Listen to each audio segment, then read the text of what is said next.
நண்பர்களுக்கு வணக்கம். இந்த வீடியோவில் நம்ம எதை பற்றி பார்க்க போகிறோம்னா, பறவை பறக்கிறதுக்கு எந்த மாதிரி ஃபுட்டு கொடுக்கலாம் அதை பற்றி உள்ள வீடியோ தான். நம்ம ஏரியாவில் நிறைய மக்கள் வந்து பறவை நல்லா பறந்துவாங்க. ஆனால் எந்த மாதிரி ஃபுட்டு கொடுக்கணுன்ட்டு அதை பற்றி ஒரு ஐடியாவே இல்லாமல் இருப்பாங்க. ஆனால் ஃபுட்டு பற்றி கொஞ்சமாவது நம்ம வந்து தெரிஞ்சு வச்சுக்கிடணும். அப்படின்னா தான் புறாக்களை நம்ம வந்து ஓரளவு நல்லா பறத்த முடியும். பொதுவாக புறாக்களுக்கு 4 விதமான சத்துக்கள் ரொம்ப முக்கியமான தேவை. பந்தயம் விடக்கூடிய புறாக்களுக்கு அது என்ன சத்து இல்லைன்னா கார்போஹைட்ரேட்னு சொல்லுவாங்க. அது வந்து மாவுச்சத்து, புரோட்டீன் சத்து, புரதச்சத்து, கொழுப்பு சத்து, கொலஸ்ட்ரால்,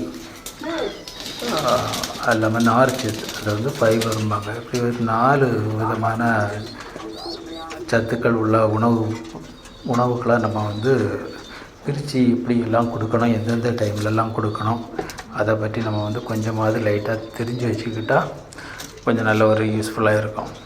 ஆனால் எல்லா விதமான இறையை நம்ம வாங்கி வந்து போட முடியாது. நம்ம வந்து புறாக்களுக்கு எவ்வளவு கம்மியாட்டு நம்ம வாங்கி போட தான் பார்ப்போம். இருந்தாலும் நம்ம வாங்கி போடக்கூடிய உணவில் கொஞ்சமாவது எல்லா சத்துக்களையும் மிக்ஸ் ஆகி இருக்கும்படியாட்டு வாங்கி கொடுக்கறதுலாம் ரொம்ப நல்லது. அப்படி கொடுத்தா நம்மளுடைய புறாக்கள் கண்டினியூவாக பறவை வந்து ஜாஸ்தி பறக்கிறதுக்கு ஒரு நல்ல இதாட்டு இருக்கும். அதனால் நம்ம வந்து மிக்சட் ஃபுட்டு மிக்ஸ் பண்ணி கொடுக்குறது வந்து நல்லது. இந்த 4 விதமான சத்துக்களை நிரம்பி உள்ள தானியங்களை வாங்கி மிக்ஸ் பண்ணி போட்டால் எல்லா சத்துக்களுமே அதுக்கு ஓரளவு கிடைக்கும். அதிக மக்கள் வந்து கம்பம்பல் தான் புறாக்கள் போடுவாங்க. கம்பம்பல், புறா வந்து 2 தான் போடுவாங்க. இந்த 2 போட்டாலுமே புறா வந்து நல்லா பறக்கும். ஆனால் வந்து அதில் வந்து கார்போஹைட்ரேட் சத்து அதிகம் இருக்கிறதுனால புறா வந்து நல்லா பறக்கும். ஆனால் வந்து அந்த பறவையில் ரொம்ப ஃபுல்லாக கண்டினியூட்டாக, அதாவது தொடர்ச்சியாக டைம் ஏறி பறக்கும்னா அது வந்து சந்தேகம்தான். ஏன்னா அதுக்கு உள்ள உடல் வலிமை வந்து ஒரு கார்போஹைட்ரேட் சத்துனால் கொடுக்க முடியாது. பறக்கக்கூடிய சக்தி மட்டும் இருக்கும். அதை பாடியை ரெக்கவர் பண்ணி எடுக்கக்கூடிய அந்த எனர்ஜியெல்லாம் அதுக்கிட்ட இருக்காது. இப்போ நம்ம இப்போமெல்லாம் வந்து ரெக்கைப்பூச்சி கொடுத்துருப்போம். பறவை பந்தயத்துக்கு இப்போ நாள் நெருங்கிட்டனால அந்த முடிகள்லாம் நல்லா ஷைனிங்காக நல்ல ஒரு இதாட்டு வளர்க்கணுன்னா நம்ம வந்து எண்ணெய் சத்து உள்ள தானியங்களை பார்த்து நம்ம வந்து ஃபீடில் சேர்த்து மிக்ஸ் பண்ணி கொஞ்சமாக போட பார்க்கணும். சூரியகாந்தி வித்து கொடுக்கலாம், கடலை கொடுக்கலாம், பருப்பு வகைகள் கொடுக்கலாம். இந்த மாதிரி உள்ள எண்ணெய் இருக்கக்கூடிய சத்து பொருட்களை கொடுத்தோம்னா அதனுடைய முடிகள்லாம் நல்ல ஒரு ஷைனிங்காகட்டு வரும். அப்படி முடிகள் ஷைனிங்காகட்டு இருந்தால் தான் லைட்டாக மழை தூறல் பட்டால் கூட மழை தண்ணியெல்லாம் ஈஸியாக ஃப்ராய்க்க உள்ளே ஏறாமல் கண்டினியூவாக பறக்கக்கூடிய அந்த ஒரு கெப்பாசிட்டி கிடைக்கணும்னா நம்ம வந்து ஆயில் ஃபீடை பார்த்து கொடுக்க பழகிக்கிடணும். இதில் இருக்கிறது எல்லாமே கார்போஹைட்ரேட். இது வந்து பறவை ஏறி வரக்கூடிய நேரத்தில் இந்த மாதிரி ஐட்டங்களை கொடுக்கணும். கார்போஹைட்ரேட்டுனாலே கம்பம்புல்லில் ஜாஸ்தி உண்டு, பொடி கம்பம்புல்லில் ஜாஸ்தி உண்டு, பருங்கம்பல் உண்டு, அரிசியில் இருக்குது, சோளத்துலேயும் ஜாஸ்தி கார்போஹைட்ரேட் உண்டு. இந்த மாதிரி சோள வகைகளில் உள்ள ஒரு பொருட்களில் போட்டாலே பறவைக்கு நல்ல ஒரு சப்போர்ட்டாக இருக்கும். அது பிராயோட ஆக்டிவிட்டீஸ் நல்ல ஸ்ட்ராங்காக இருக்கும். கார்போஹைட்ரேட் இருந்தால் அது எப்போ விட்டாலும் ஒரு நல்ல ஒரு பறக்கிறதுக்கு உள்ள கெப்பாசிட்டி வந்து கார்போஹைட்ரேட் சத்தில் தான் உண்டு. அப்புறம் பார்த்தா நம்ம வந்து புரதச்சத்து கொடுக்கணும். அது வந்து உடல் பருமனை கொஞ்சம் ஜாஸ்தி பண்ணணும். உடல் பருமன் இருந்தால் தான் அது வந்து நம்மளுக்கு வந்து புறா வந்து பறந்து முடிஞ்சு ரொம்ப டயர்டாகுனாலும் அடுத்த நாள் புறா நல்லா ஸ்டெடி ஆகும். அதனால நம்ம வந்து புரதச்சத்துக்கு ரொம்ப முக்கியத்துவம் கொடுக்கணும். அது இந்த கடலை ஐட்டங்கள்லாம் நல்லா இருக்கும்.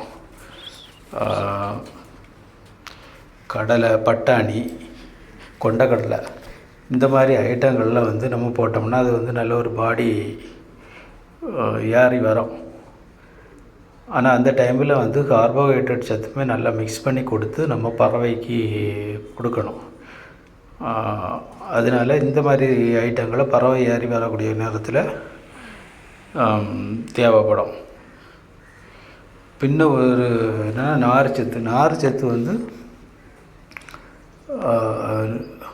ஃபைபர்மாங்க. இந்த ஃபைபர் வந்து பாதாம் பருப்பு இந்த மாதிரி ஐட்டங்கள்லாம் இருக்கும். அதுவுமே புறாக்களுக்கு நல்ல ஒரு தசை நார்கள்லாம் நல்ல ஒரு ஸ்ட்ராங்கான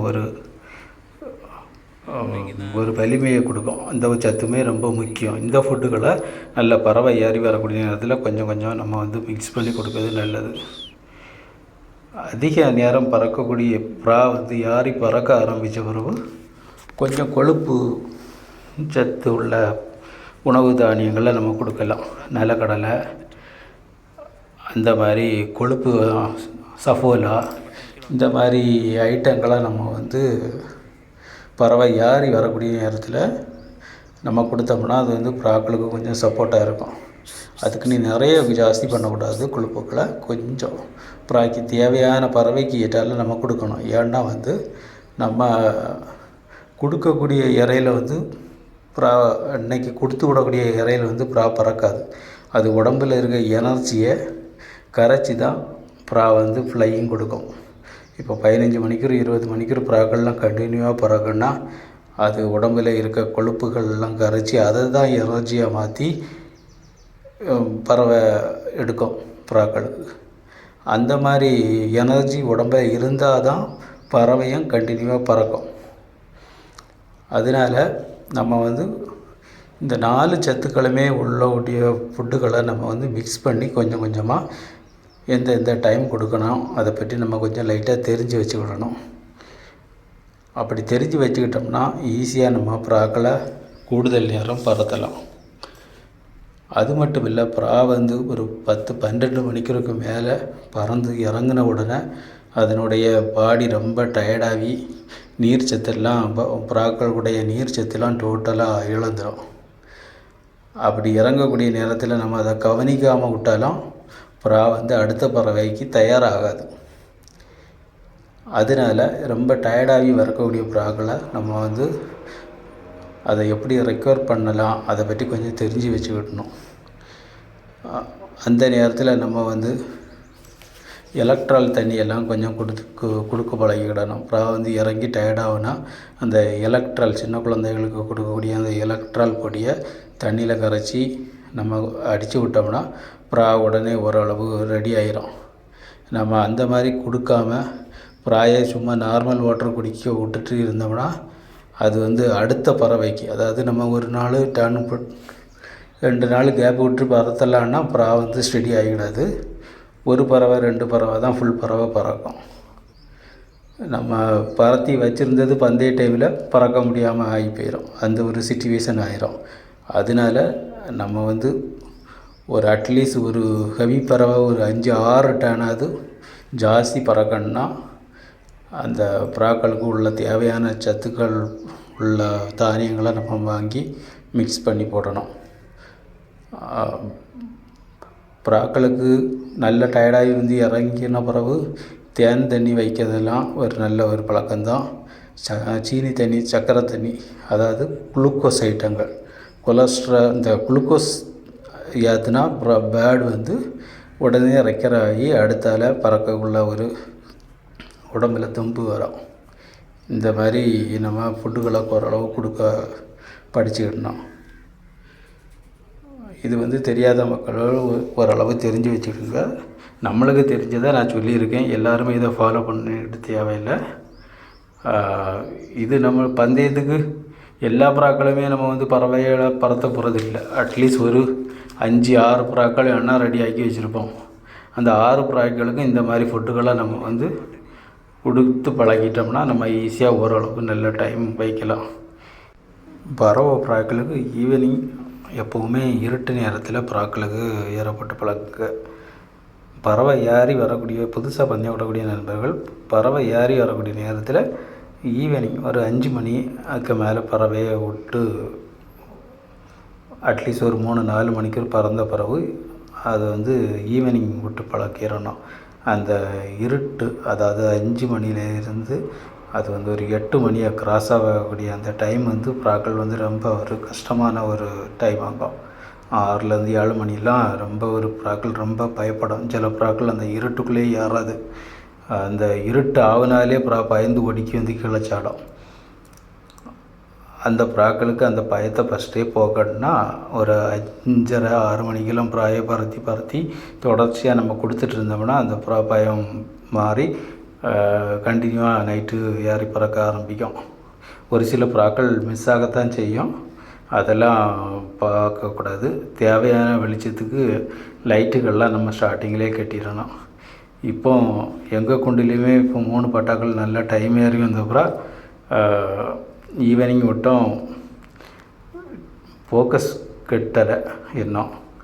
ஆனால் ஈவினிங் விட்டும் புறா பயங்கர பறவையை பிடிச்சிட்டு அதில் வந்து 3 புறாயுமே நைட் அடித்து போயிட்டு அடுத்த நாள் காலையில் 2 பேர்டு தான் வந்து இறங்கிச்சு, ஒரு பேர்டு காணலை.